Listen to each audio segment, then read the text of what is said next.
सीता नहीं खाती है, सीता डज नॉट ईट। हम लोग नहीं खाते हैं, वी डज नॉट ईट। नहीं, गलत, we do not eat. I hope वे लोग नहीं जाते हैं, they does not go. No no no no, they do not go. तो दोस्तों कैसे हैं आप लोग? उम्मीद करता हूं जो कल का जो वीडियो है वो आपको अच्छा लगा है और आप उससे कुछ सीख भी चुके हैं। तो आज नया टॉपिक है। वो टॉपिक क्या है? Simple present tense.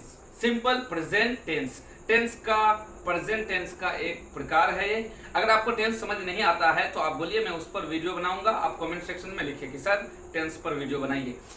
तो आज जो हम लोग बेसिकली बात करने वाले हैं वो है सिंपल प्रेजेंट टेंस। तो आपके दिमाग में ये अगर आपको नया लग रहा है कि ये सिंपल प्रेजेंट टेंस क्या है, तो मैं उसकी कुछ पहचान बता देता हूं। देखिए, सिंपल प्रेजेंट टेंस वो होता है जिसके क्रिया के अंत में, यानी जब भी आप क्रिया यानी वर्ब जो है उसके अंत में ता है, ती है, ते हैं, ताहू आदि लगा रहता है। यानी ये सारे जो होते हैं लगे होते हैं। जब भी आप क्रिया के अंत में ता है या ती है या ते हैं या ताहू अगर ये सब लगे हुए पाते हैं तो आप समझ लीजिए वो सिंपल प्रेजेंट टेंस है। जैसे वह जाती है, तो देखिए जाना क्रिया है और अंत में क्या लगा है? ती है। वह जाती है। उसके बाद है ते हैं, खेलना क्रिया है, वर्ब है और अंत में क्या लगा हुआ है? ते हैं। उसी तरह मैं खेलता हूं, खेलना क्या है? वर्ब है, क्रिया है, खेलता हूं। देखिए ताहू का साउंड आ रहा है, ताहू लगा रहता है। तो उम्मीद करता हूं कि आपको सिंपल प्रेजेंट टेंस की जो पहचान है वो आपको आ गया है। तो अब आइए हम किस तरह से इसका ट्रांसलेशन बनाएंगे। देखिए कल मैंने आपको सिखाया था, जैसे वह जाती है, तो वह जाती है का क्या होगा? वह जाती है, जाने का काम कौन कर रहा है? वह। तो वह यही हो गया सब्जेक्ट, तो दे देंगे शी। जाती है तो शी मतलब होता है जाती है, यानी स्त्रीलिंग है, इसलिए हम लोग सी लगाएंगे। उसके बाद जाना काम, तो काम कौन कर रहा है? जाने का काम वह। तो वह क्या है? सिंगुलर है या प्लूरल है? तो आप कह देंगे सिंगुलर है, क्योंकि एक ही बंदी है वहां। तो वह जाती है, तो गो मतलब जाना। जब सिंगुलर है तो इसके साथ वर्ब कौन सा आएगा दोस्तों? वर्ब भी आएगा सिंगुलर, पिछले वीडियो में आप देख चुके हैं। तो सी गो, गो होता है प्लूरल वर्ब। जब इसमें es लग जाता है या s लग जाता है तब ये सिंगुलर बन जाता है। तो शी गोज, वह जाती है। उसके बाद अब हम लोग, ये तो आप सीख चुके हैं, अब हम लोग सीखेंगे कि सिंपल प्रेजेंट टेंस के सेंटेंसेस जो होते हैं वो इंट्रोगेटिव सेंटेंस होते हैं, नेगेटिव सेंटेंस होते हैं, नेगेटिव इंट्रोगेटिव सेंटेंसेस होते हैं। तो आज मैं सिखाने वाला हूं आपको नेगेटिव सेंटेंसेस। जैसे नेगेटिव बोले तो उसमें नहीं लगा रहेगा। जैसे वह जाती है, शी गोज, ये तो एफर्मेटिव सेंटेंस है, लेकिन वो नहीं जाती है। देखिए इस सेंटेंस में क्या आया है? नहीं। तो आप क्या बनाइएगा बताइए? वह नहीं जाता, नहीं जाती है, तो शी। अब दोस्तों नहीं के लिए आप क्या पढ़े हैं? नो मतलब भी होता है नहीं, नॉट मतलब भी होता है नहीं। लेकिन आप ये बात लिख लीजिए, यानी दिमाग में आप रख दीजिए इस बात को कि जब भी सिंपल प्रेजेंट टेंस हो, यानी क्रिया के अंत में ता है, ती है, ते है, ताहू लगा रहे और वहां नहीं आ जाए, यानी वो जाती है, ये तो आपका एफर्मेटिव हो गया, वो नहीं जाती है। तो सिंपल प्रेजेंट टेंस में अगर नहीं लगा रहे तो आप ना तो नो का यूज कीजिएगा, नो का भी यूज नहीं होगा और नॉट का भी यूज नहीं होगा। तो फिर किसका होगा? तो इस नहीं के लिए, नहीं के लिए वैसे तो नो और नॉट होता है, लेकिन इसका यूज नहीं करना है। तो इस नहीं के लिए क्या यूज होगा? डू नॉट या डज नॉट। तो डू नॉट मतलब नहीं, डज नॉट मतलब नहीं। कब? जब सिंपल प्रेजेंट टेंस में नेगेटिव हो, यानी नहीं वर्ड हो। उस नहीं वर्ड के लिए हम क्या लगाएंगे?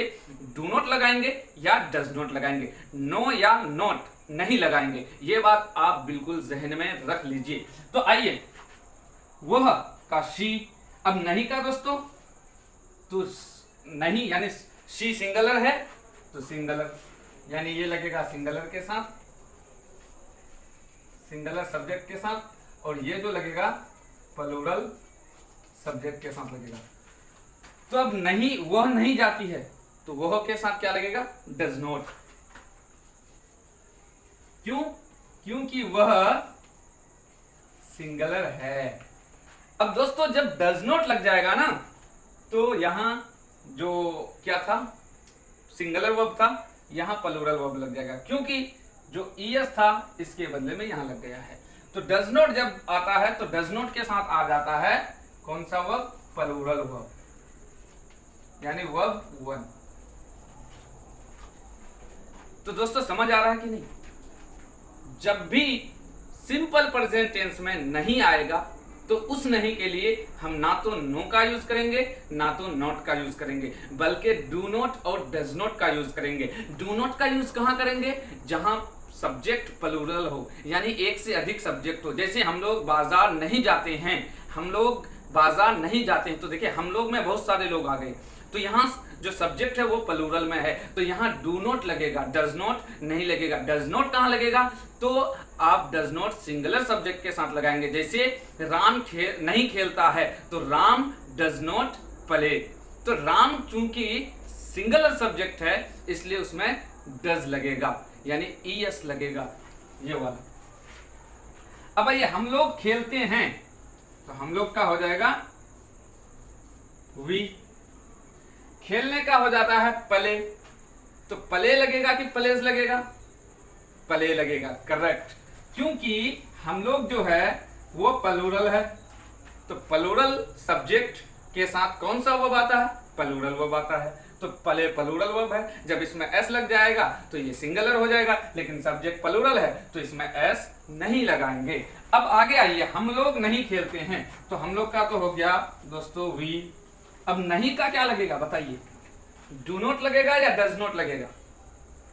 तो क्योंकि हम लोग प्लूरल है, सिंगुलर नहीं है, इसलिए हम लोग इसमें क्या लगाएंगे, do not. We do not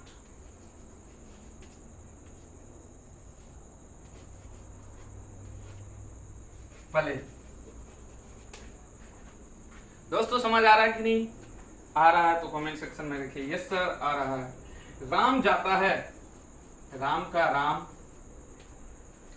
अब जाना तो हम जानते हैं गो, क्या इसमें एस लगेगा? जी सर लगेगा। क्यों? क्योंकि राम सर सब्जेक्ट जो है ना, राम सब सिंगुलर सब्जेक्ट है, तो वो उसके साथ सिंगुलर वर्ब आएगा, और सर जिसमें एस या एस लगा रहता है वही सिंगुलर वर्ब होता है, तो यहां हो जाएगा गोज। अब राम नहीं जाता है, तो राम के लिए राम, नहीं के लिए दोस्तों क्या होगा, डू नॉट या does not? Sir does not होगा, करेक्ट, क्योंकि राम जब सिंगुलर है तो सिंगुलर के साथ ईएस वाला लगता है, डज नॉट गो। तो आप याद रख लीजिए, ये जो डू नॉट है ये लगेगा प्लूरल के साथ, plural subject, P for plural, S for subject, और ये जो डज नॉट है ये लगेगा सिंगुलर सब्जेक्ट। सिंगुलर सब्जेक्ट में जैसे राम, वह, ये है, ये सब लगेगा। तो दोस्तों आई होप कि ये कॉन्सेप्ट आपको समझ गया होगा। एक बार फिर मैं रिपीट करता हूं, सिंपल प्रेजेंट टेंस में अगर नहीं आया तो उस नहीं के लिए हम ना तो नॉट देंगे ना तो नो देंगे, तो क्या देंगे, तो देंगे डू नॉट और डज नॉट। डू नॉट किसके साथ लगेगा, जब जो सब्जेक्ट होगा सेंटेंस का उसमें हम देंगे, जब प्लूरल होगा सब्जेक्ट तब हम डू नॉट लगाएंगे, और जब सब्जेक्ट सिंगुलर होगा यानी राम होगा या सीता या गीता तो हम डज नॉट लगाएंगे, क्योंकि ये सारे सिंगुलर सब्जेक्ट्स हैं। तो आई होप दोस्तों ये कॉन्सेप्ट क्लियर हो गया होगा, और इस तरह से आप ढेर सारे सब्जेक्ट सेंटेंसेस बना सकते हैं। चलिए एक दो उदाहरण और दे देता हूं आपको। गीता जाती है, गीता गोज।